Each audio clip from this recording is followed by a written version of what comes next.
का काफिला पंडाल तक पहुंच चुका है और तो हिंदुस्तान अलग है। देश की अनेकता को, प्रांतों की विभिन्नता को व्यक्ति रूप से ही यह शिलान्यास भी करेंगे। उधमपुर में आयोजित आज के इस ऐतिहासिक घड़ी के प्रत्यक्ष साक्षी बन रहे हम देश के मुखिया, भारत के माननीय प्रधानमंत्री आदरणीय श्री नरेंद्र मोदी जी के कदम में जोड़ती है भारतीय रेल। कश्मीर से कन्याकुमारी तक फैले इस विशाल रेल को और भी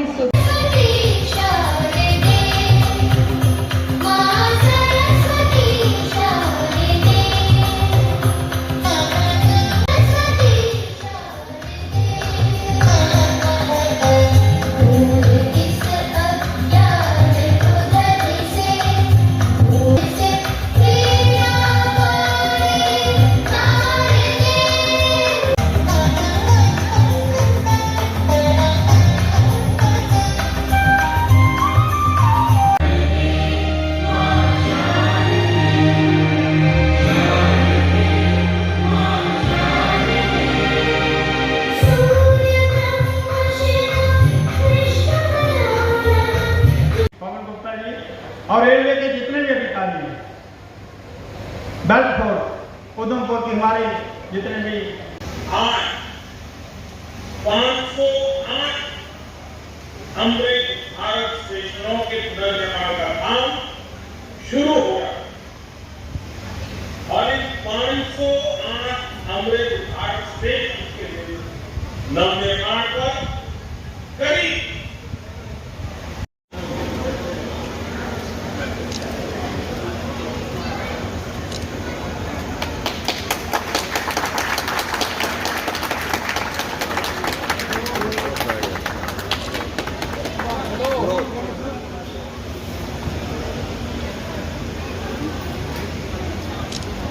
अगले साल के आरंभ तक कश्मीर घाटी को भारत के साथ रेल के माध्यम से जोड़ दिया जाएगा और उधमपुर एक बड़ा महत्वपूर्ण स्टेशन उभर करके निकलने वाला है कि दिल्ली, जम्मू और देश के अन्य अन्य हिस्सों से आने वाली रेलगाड़ियां यहां से होकर के अपना अगला पड़ाव कश्मीर घाटी की तरफ कूच करेंगे। साथ ही साथ वैष्णो देवी के लिए कटरा जाती हुई रेलगाड़ियों का भी यहीं से आगमन रहता है।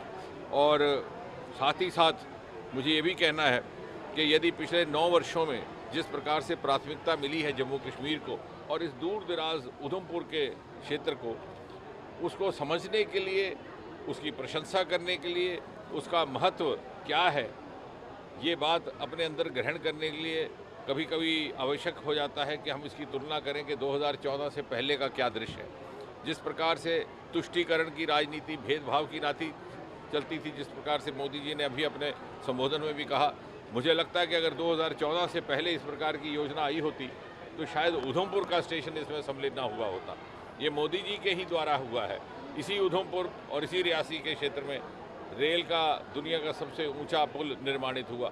यहाँ बगल में चनैनी नाशरी टनल, एशिया का सबसे लंबी सुरंग, और पहली बार श्यामा प्रसाद मुखर्जी के नाम पर उसका लोकार्पण प्रधानमंत्री मोदी जी ने आकर स्वयं किया। यही उधमपुर है जहाँ गंगा का प्रोजेक्ट, देविका, गंगा की तर्ज पर देविका के सुंदरीकरण का प्रोजेक्ट मोदी जी ने स्वयं घोषणा करके लॉन्च किया।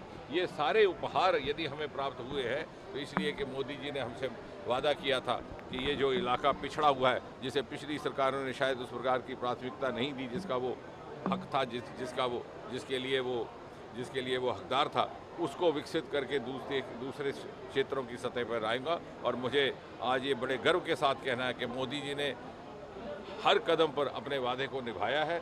और आज उधमपुर का और इस सारी कॉन्स्टिट्यूंसी का नाम, चाहे वो लेवेंडर की खेती के कारण हो, दुनिया भर में लिया जाता है। जब कभी भी रेल का जिक्र आएगा, जैसे आज मोदी जी ने अपने संबोधन में कहा कि साउथ कोरिया में जितना पूरा रेल का नेटवर्क है उसका 1 साल मात्र में भारत में निर्माणित होता है। कभी साउथ कोरिया या किसी और देश में कभी ये बात आई कि रेल का सबसे ऊंचा पुल कहाँ है, उसको जा कर के देखा जाए, उसको निर्माणित करने के लिए उससे सीख ली जाए, तो उन्हें उधमपुर रियासी की ओर रुख करना पड़ेगा। आज हमें गर्व है कि हम मोदी जी के इस अमृत काल का हिस्सा बन कर के इस विकास यात्रा में इस क्षेत्र को आगे बढ़ते हुए भी देख रहे हैं।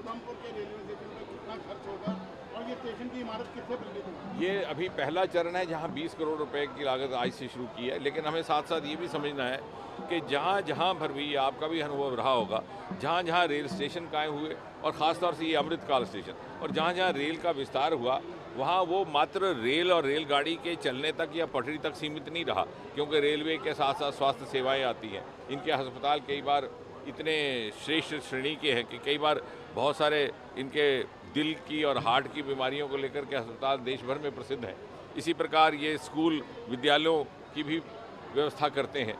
समाज के भिन्न भिन्न वर्गों को जो उनकी सेवाएं इनकी तरफ से प्राप्त होती हैं वो भी एक तरह से हमारी संस्कृति में वैल्यू एडिशन का काम करते हैं। और वैसे तो रेल भारत की संस्कृति और कल्चर का एक हिस्सा बन चुका है। बात करें कि कश्मीर की बात करें तो काफ़ी पहले सरकारें वहाँ पर रही हैं। बडगाम का जो आज स्टेशन वहाँ पे किया जाएगा, कितनी मानते हैं आपके उन लोगों के लिए?